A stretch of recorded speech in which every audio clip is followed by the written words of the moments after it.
Hi everybody, welcome back to Midvale Minis and welcome to my new subscribers. I'm really happy that you're here and thank you so much for all of your support and your kind words. They really mean more than I can tell you.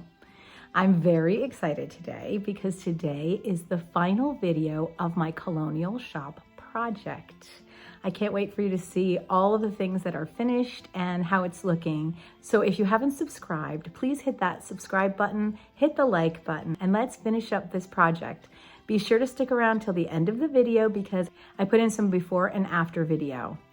Let's go see the final project. I'm going to start by fixing the bottom of this cabinet. I had misplaced the tiny little piece that went there, but I found it, so I just want to glue it in. It has a pin at one end so the door can actually swing open, but I need to glue it in. So that's what I'm doing right now.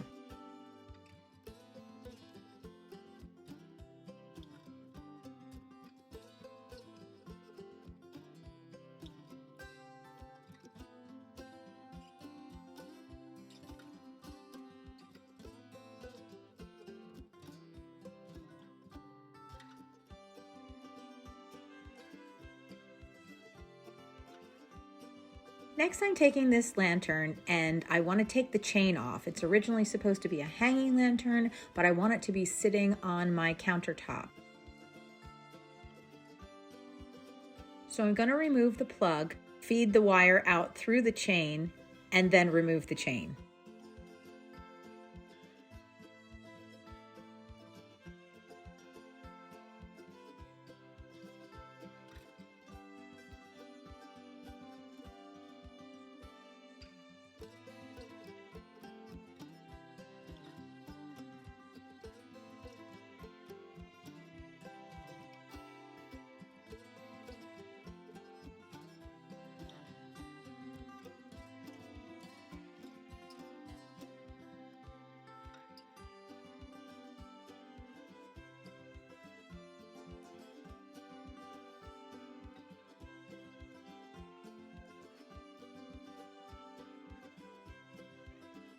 Next, I'm going to take the wire out and feed it in through a different way so the wire is not as noticeable when it's sitting on the counter.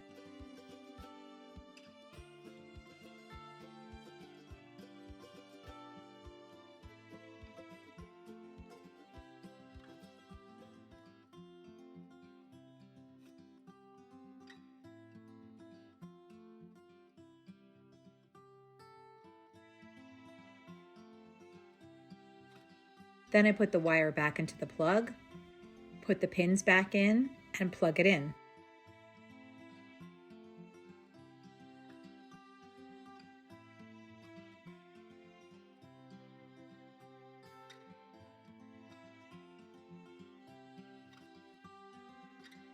And voila! I had to test it without the lights on. I absolutely love the glow that it gives off. I think it looks very colonial. The next project is to repaint this colonial mirror. I like the shape of it, I like what it looks like, but it's a little dingy, so I'm going to use some antique gold rub and buff and paint the whole thing.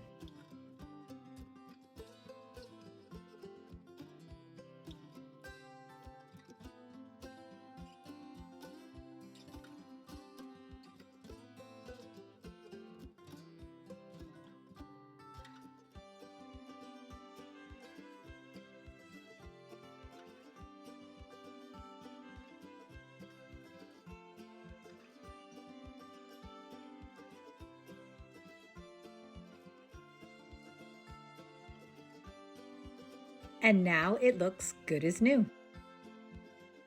The next and biggest task I have to do is putting in the hardwood floors.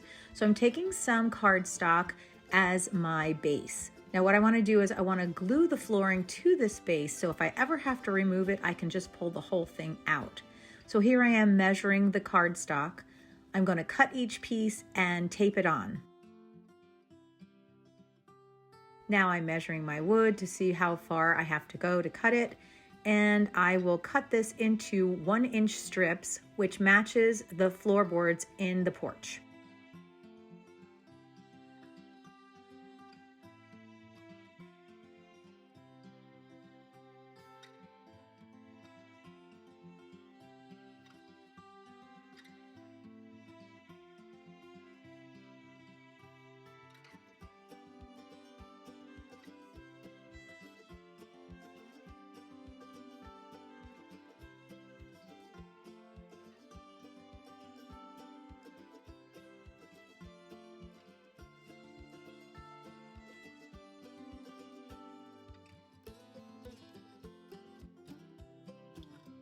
To make it look a little bit more real, I'm going to add some random cuts so that they're not all one length.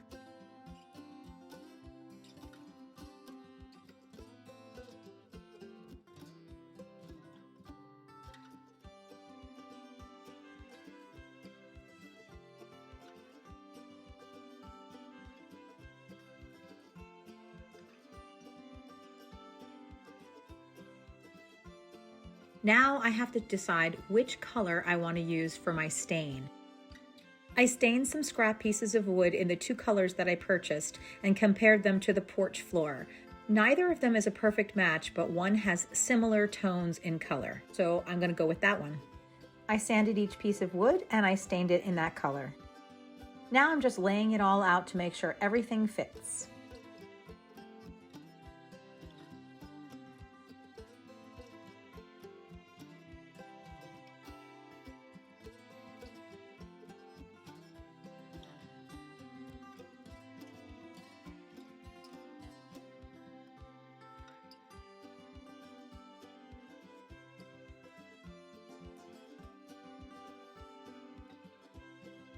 I had to put the piece of furniture in there just to see what it looked like.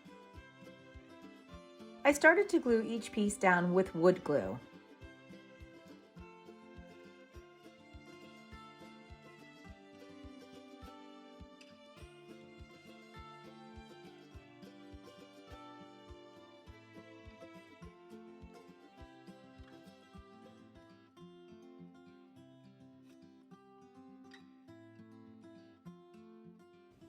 Even though everything was fitting perfectly when I put it in dry, after I added the glue, I noticed that things were not sitting properly. Apparently there was some warping going on.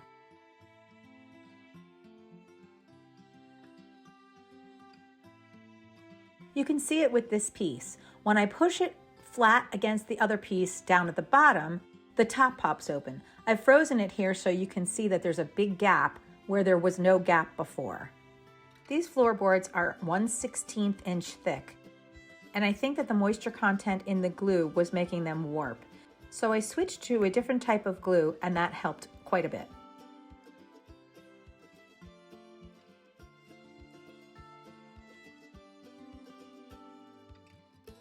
Now I'm turning my attention to the door.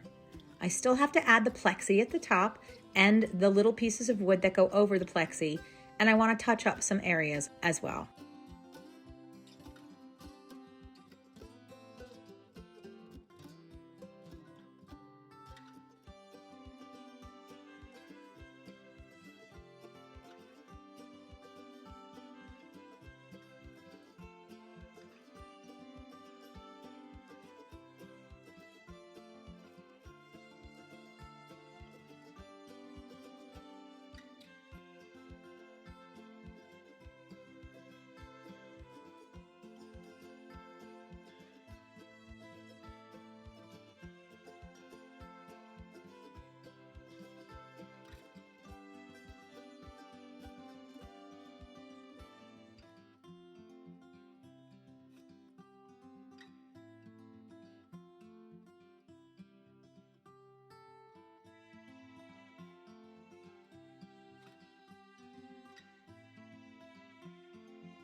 Now I'm finishing the floor where the door will go before I can glue the door in.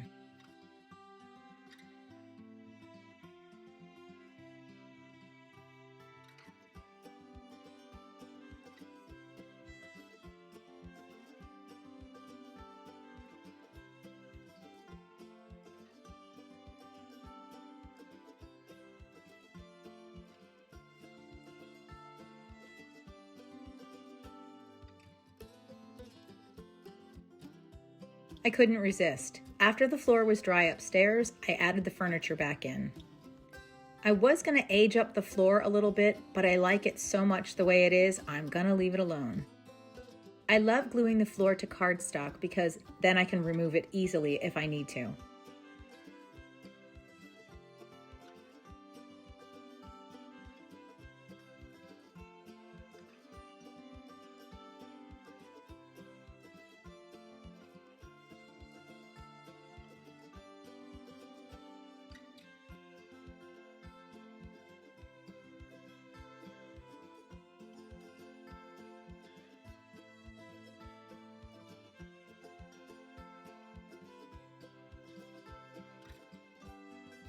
I'm taking these handles for the door and I'm painting them black. The reason I'm doing this is because every image I've seen of Colonial Williamsburg has black handles on their doors, and I want this to be as authentic as possible.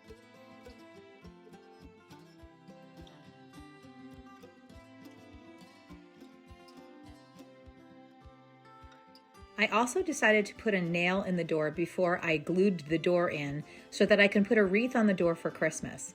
I also want to paint this black so that it doesn't stand out.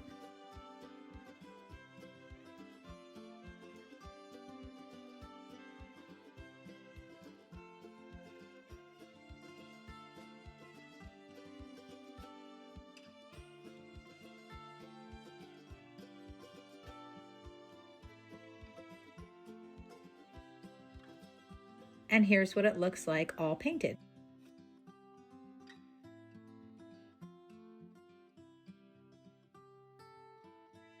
The last major thing I have to do is glue the door into place, and for whatever reason, I felt really nervous about this.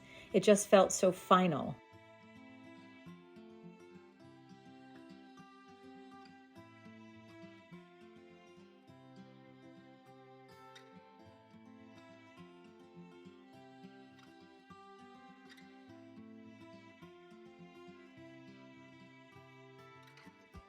Now I'm adding the trim that goes around the door.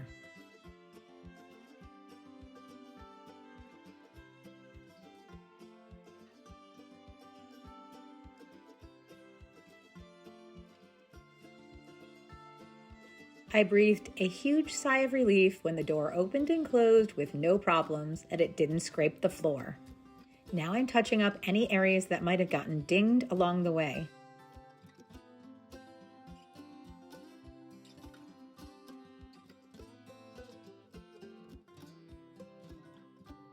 I'm adding some tacky wax to the bottom of my candles because I want a candle in each window.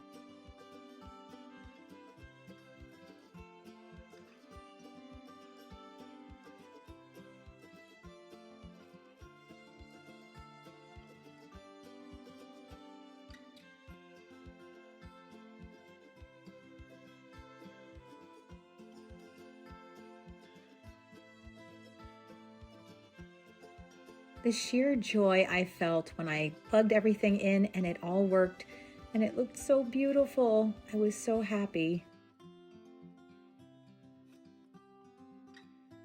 Now that my mirror is dry, I'm going to glue it to the wall.